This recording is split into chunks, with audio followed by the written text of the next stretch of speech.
ঠিকই তো হয়েছে মেয়েটার সাথে। এটা তো ওর দোষ।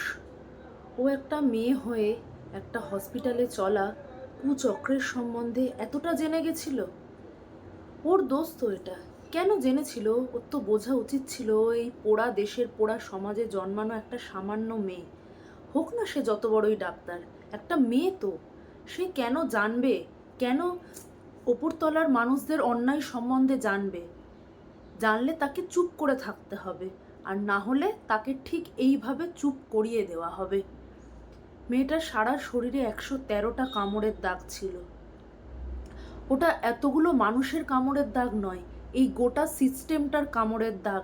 যারা ওই মানুষগুলোকে ক্রমাগত আড়াল করে চলেছে, যারা ওই মানুষগুলোকে প্রোটেকশন দিয়ে চলেছে, যারা এত কিছুর পরেও বলে চলেছে তাদের বিরুদ্ধে কোনো প্রমাণ নেই। মেয়েদের এতটা জানতে নেই, আমাদের সমাজ মেয়েদের এতটা জানতে অ্যালাউ করে না। ওর বোঝা উচিত ছিল, আমাদের বোঝা উচিত আমাদের এইভাবেই মরতে হবে, আর না হলে চুপ করে বাড়িতে বসে থাকতে হবে। কারণ আমাদের পেছনে কেউ নেই, আমাদের জন্য সমাজ নেই, আমাদের জন্য আইন ব্যবস্থা নেই, আমাদের জন্য বিচার ব্যবস্থা নেই। বিচার ব্যবস্থা, আইন, সমাজ শুধু তাদের জন্য আছে যারা ওপরতলার মানুষ, যারা পলিটিক্সের সাথে জড়িত, যারা এই বেআইনি কাজগুলো করে চলতে পারে, তাদের জন্য আছে। সাধারণ মানুষের জন্য নেই, মেয়েদের জন্য তো নেই। একটা মেয়ে কতটা যন্ত্রণা পেতে পারে আমি জানি না।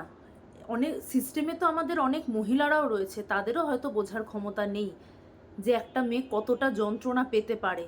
তার দোষটা কি ছিল? এতদিন ধরে সবাই সব কিছুর বিরুদ্ধে বলে এসছে, মেয়েদের কিছু হলেই বলে এসেছে, ছোট পোশাক, রাত্রিবেলা রাস্তায় ঘুরছিল। ও কি করেছিল? ও জেনে গেছিল। মেয়েদের বোধহয় জানারও অধিকার নেই। কোনো অন্যায় তাদের চারপাশে চললে সেটা জানার অধিকারও মেয়েদের নেই। সেটা থেকেও মেয়েরা আজকের পর থেকে বঞ্চিত। সেটা জেনে গেলে তার পরিণতিটা হবে সেই মেয়েটার মতো, যে বিনা অপরাধে ওইভাবে যন্ত্রণা পেয়ে তাকে মরতে হলো। সব কিছু ছেড়ে দিন, একবার ভাবুন তো সেই মেয়েটার বাবা মার অবস্থা। যে মেয়ের বাবা তাকে ওই রকম উলঙ্গ অবস্থায় দেখে, তার অবস্থাটা সে জীবনে কি নিয়ে বাঁচবে? সেও হয়তো আজকের পর থেকে এটাই ভাববে যে মেয়ে কেন হলো আমার, যেদিন থেকে মেয়ে হলো তাকে নাই বা এতটা শিক্ষিত করতাম। যতই হোক বেঁচে তো থাকতো, শিক্ষিত নাই বা হতো, বেঁচে তো থাকতো। সত্যি আমাদের সমাজে মেয়েদের শিক্ষিত হওয়ার, মেয়েদের গলা তোলার, মেয়েদের কিছু জানার অধিকার নেই।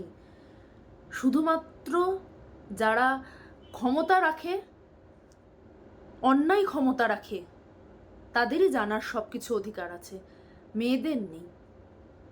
আমি জাস্টিস চাইবো না, জাস্টিস জানি না আমি জাস্টিস পাবো কিনা, সেই মেয়েটা জাস্টিস পাবে কিনা, কিন্তু এইটা আমি মেনে নিয়েছি, বোধহয় মেনে নিতে বাধ্য হয়েছি যে মেয়েদের চুপ করে থাকতে হবে, চুপ করেই থাকতে হবে।